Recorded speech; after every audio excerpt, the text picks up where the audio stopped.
Hello friends, എല്ലാവർക്കും സ്വാഗതം പുതിയ വീഡിയോയിലേക്ക്. ഇന്ന് ഞാൻ വന്നിട്ടുള്ളത് ഞങ്ങൾ കോഴിക്കോട്ടുകാരുടെ സ്പെഷ്യൽ ആയിട്ടുള്ള ഒരു ബ്രേക്ക്ഫാസ്റ്റ് ഐറ്റം ആയിട്ടാണ്. വളരെ രുചികരമായിട്ടുള്ള തടിച്ച അപ്പമാണ് ഞാൻ ഇന്നിവിടെ ഉണ്ടാക്കാൻ പോകുന്നത്. വീഡിയോ കണ്ടിട്ട് ഇഷ്ടപ്പെടുവാണെങ്കിൽ ലൈക്ക് ചെയ്യുക, ഷെയർ ചെയ്യുക, കമൻറ്റ് ചെയ്യുക, ചാനൽ സബ്സ്ക്രൈബ് ചെയ്യാനും മറക്കരുത്. അപ്പോൾ നമുക്ക് നേരെ വീഡിയോയിലോട്ട് പോവാം. ഈ തടിച്ച അപ്പം ഉണ്ടാക്കാൻ വേണ്ടിയിട്ട് നമുക്ക് വേണ്ടത് ചോറ് വെക്കുന്ന റൈസാണ്. ഞാനിവിടെ 2 ഗ്ലാസ് വെള്ളക്കുറുവ റൈസാണ് എടുത്തിട്ടുള്ളത്. നിങ്ങൾ ഏത് റൈസ് കൊണ്ടാണോ ചോറുണ്ടാക്കുന്നത് അതുകൊണ്ട് നിങ്ങൾക്കിത് ഉണ്ടാക്കിയെടുക്കാം. ഞാനിവിടെ ഈ ഒരു ഗ്ലാസ്സിലാണ് 2 ഗ്ലാസ് വൈറ്റ് കുറുവ റൈസ് എടുത്തിട്ടുള്ളത്. ഈ റൈസ് നമുക്കൊരു ബൗളിലേക്ക് ഇട്ടെടുത്തിട്ട് നല്ല പോലെ ഒന്ന് വാഷ് ചെയ്തെടുക്കാം. ഞാനിപ്പോൾ ഇതേ ഈ റൈസ് ഒരു 5 തവണ വാഷ് ചെയ്തെടുത്തിട്ടുണ്ട്, കണ്ടോ. വാഷ് ചെയ്തതിന് ശേഷം ഇനി നമുക്കിത് കുതിരാൻ വേണ്ടി വെക്കണം. അതിനായിട്ട് ഇതിലോട്ട് വെള്ളം ഒഴിച്ചു കൊടുക്കാം. ഞാനിവിടെ നോർമൽ വാട്ടറാണ് ഒഴിക്കുന്നത്, ഹോട്ട് വാട്ടർ ഒഴിക്കേണ്ട ആവശ്യമില്ല. ഞാനിപ്പോൾ നൈറ്റിലാണ് അരി കുതിർക്കാൻ വേണ്ടി വെക്കുന്നത്. ഇനി മോർണിംഗ് ആകുമ്പോഴേക്കും ഇത് നല്ല പോലെ കുതിർന്ന് കിട്ടും. ഇപ്പോൾ ഇത് രാവിലെ 7 മണി ആയിട്ടുണ്ട്. ഇപ്പോൾ ഞാനിതൊരു 9 മണിക്കൂർ കുതിർത്തെടുത്തിട്ടുള്ളതാണ്. അരി കണ്ടോ, നന്നായിട്ട് തന്നെ കുതിർന്ന് കിട്ടിയിട്ടുണ്ട്. ഇപ്പോൾ ഇത് അരി മുഴുവനായിട്ട് ഞാനൊരു സ്ട്രെയിനറിലേക്ക് മാറ്റിയിട്ടുണ്ട്. ഈ വെള്ളവും ഞാനൊരു പാത്രത്തിലേക്ക് ഒഴിച്ചു വെച്ചിട്ടുണ്ട്. ഇനി നമുക്കിത് നല്ല സോഫ്റ്റായിട്ട് അരച്ചെടുക്കണം. അതിനായിട്ട് മിക്സിയുടെ ജാറിലേക്ക് ഇട്ട് കൊടുക്കാം.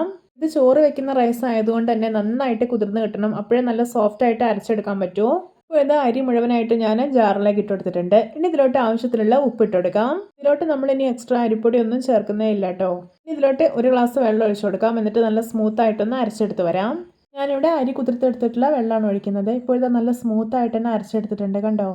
നമ്മൾ പച്ചരിക്ക് അരച്ചെടുക്കുന്ന പോലെ സിമ്പിളായിട്ട് ഇത് അരച്ചെടുക്കാൻ കഴിയില്ല. കുറച്ച് സമയം എടുത്തിട്ട് വേണം നല്ല സ്മൂത്തായിട്ട് അരച്ചെടുക്കാനായിട്ട്.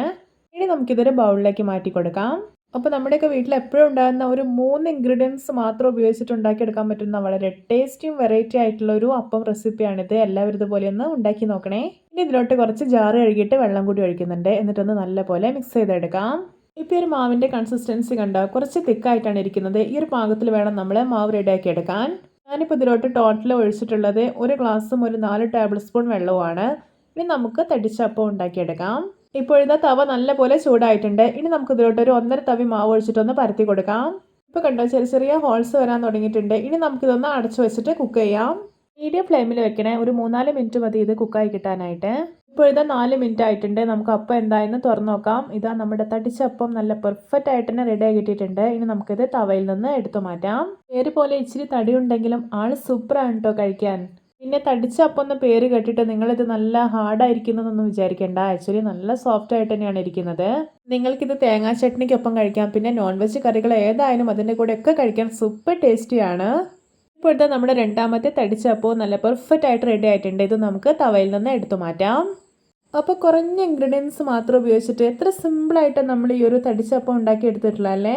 കാണാനും നല്ല മുഞ്ചുള്ളൊരു അപ്പമാണിത്. ഇതിപ്പോൾ നമ്മൾ രാവിലെ ഉണ്ടാക്കി വൈകുന്നേരം ആയാലും നല്ല സോഫ്റ്റ് ആയിട്ട് തന്നെ ഇരിക്കും, ഹാർഡായി പോകത്തേ ഇല്ല. അപ്പോൾ എല്ലാവർക്കും എൻ്റെ രുചികരമായിട്ടുള്ള വെറൈറ്റി ആയിട്ടുള്ള തടിച്ചപ്പം റെസിപ്പി ഇഷ്ടപ്പെട്ടെന്ന് വിചാരിക്കുന്നു. ഇഷ്ടപ്പെട്ട ചാനൽ സബ്സ്ക്രൈബ് ചെയ്യുക, സപ്പോർട്ട് ചെയ്യുക. അപ്പോൾ ഇതുപോലെയുള്ള വെറൈറ്റി വീഡിയോകളായി നമുക്ക് വീണ്ടും കണ്ടുപിട്ടാം. Okay, bye bye.